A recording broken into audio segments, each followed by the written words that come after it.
Hello everyone, welcome back to our channel. Today, we are going to see what happened in Kaiju number 8, episode 9. In last episode, we saw how Hoshina practicing his moves to defeat Kaiju number 8, and Kafka was scared to see them as he knew Hoshina is after him. Now, episode 9 starts with Hoshina thinking about Kaiju number 8 and 9 in office. Meanwhile, Kafka is thinking about Hoshina. He decides to sleep and prepare for tomorrow because he doesn't want to disappoint Hoshina. While Kafka is heading to his room, suddenly, Defense Force base is attacked. Attack is so strong that many buildings are destroyed. It caused loud blasts that wake up defense officers. Hoshina tries to contact the operation room for information. Officers tell him that several kaiju are inside base and they are attacking from air, and each kaiju has a strength of 6.1 to 6.5.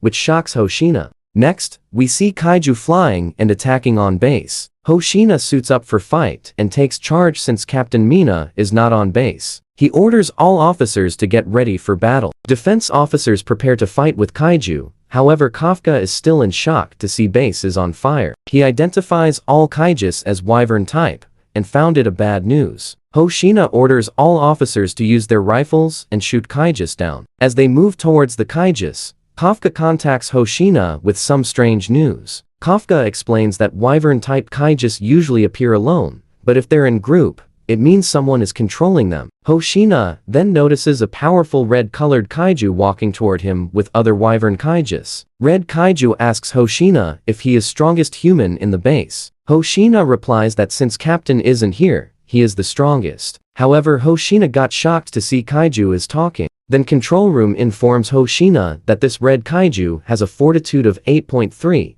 placing it in Daikaiju category. While Hoshina is giving instructions to Control Room, red kaiju suddenly attacks, but Hoshina dodges it. The red kaiju tries to attack again with a powerful punch, and punch is so powerful that it creates shock waves that break nearby building windows. Hoshina dodges again, and realizes he must handle this alone. However, red kaiju gets angry and starts shouting, causing the other kaijus to respond. Hoshina got amazed to see kaijus are following orders. While Hoshina is distracted, red kaiju attacks with another powerful punch. Hoshina manages to dodge it and realizes that this punch is powerful as a meteor, and if it hits him, he will be dead. Hoshina begins to attack red kaiju. He notices that red kaiju's skin is tougher than kaiju number 8. Meanwhile, defense officers are using their guns to fight the Honju, but their attacks are ineffective. Honju retaliate with blast beams, and Ikaruga orders everyone to retreat. Kafka informs officers to attack on Honju from behind,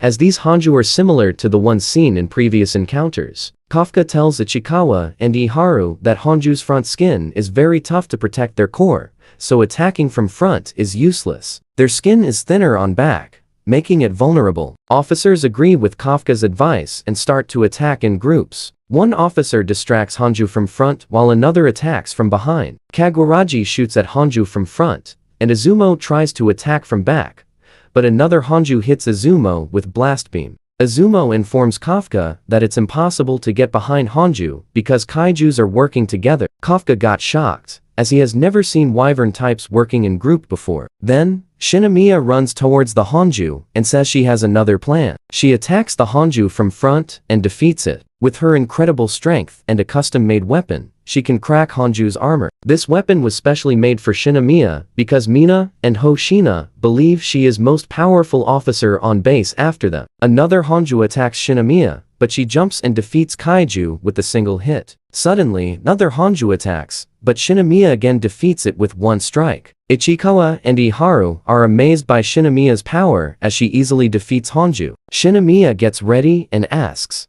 "Who's next?" Then a flying kaiju approaches her, but Ichikawa uses freezing bullets to freeze the Honju's body, causing it to fall down. Honju stands up and tries to attack again, but Ichikawa freezes it once more, impressing Shinomiya. Then, Shinomiya attacks Honju with her weapon, number 3 Half Moon, and cuts off its head. Other officers join Shinomiya and start defeating Honjus one by one. Meanwhile, Hoshina is still fighting the red kaiju, which is attacking rapidly. Hoshina notices that red kaiju is strong and enjoying the fight. While defending himself, Hoshina orders Okanogi to open gate number 3, but his plan fails as Red Kaiju easily destroys the gate. Hoshina realizes he's not finding any openings to attack, and then Kaiju suddenly vanishes from his eyesight. Red Kaiju got behind him and tells Hoshina that he can't wait to eat Hoshina and get stronger. Suddenly, Red Kaiju attacks Hoshina with a punch. Hoshina tries to block attack but fails. However, Hoshina manages to cut off Red Kaiju's arm.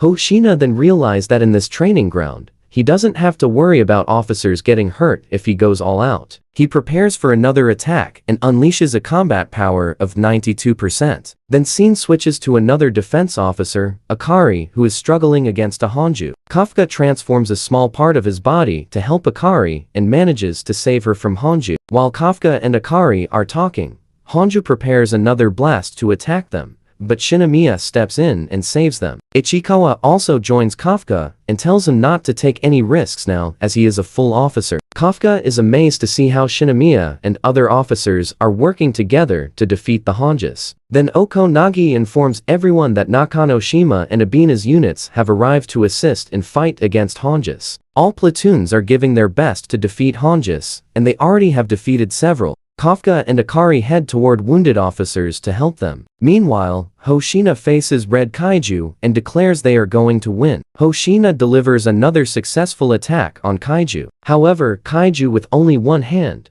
tries to punch Hoshina, but Hoshina slices through tiny gaps in the Kaiju's exoskeleton. Hoshina performs a powerful attack called the Hoshina-style sword slay technique number 2, Cross Slasher, slicing Kaiju from front. He follows with another attack, number 4, Wild Slasher, and cuts Kaiju's other hand. Hoshina continues to slice Kaiju's body with his powerful attacks. Even he cuts off Kaiju's head, but it remains slightly attached. Meanwhile, Kaiju regenerates its head and other damaged body parts. Battle between them resume, with both attacking and defending fiercely. Hoshina slices Kaiju's hand into small pieces which reveals its core. Then Hoshina attacks Kaiju's core, and everyone thinks it's over that Hoshina has defeated Kaiju, but Kaiju shifts its core and regenerates his body. Now, Kaiju not only regenerates, but also grows larger than buildings. It attacks using high-temperature steam, and its fortitude also rises to 9.0. Well, episode 9 of Kaiju number 8 ends here, leaving us with many questions. Will Hoshina be able to defeat this Red Kaiju, or will Kafka intervene in battle in his Kaiju form? All these questions will be answered in next episode. But while you wait for next episode, make sure to watch other anime episodes on our channel. And before you go, don't forget to hit like, share, and subscribe button.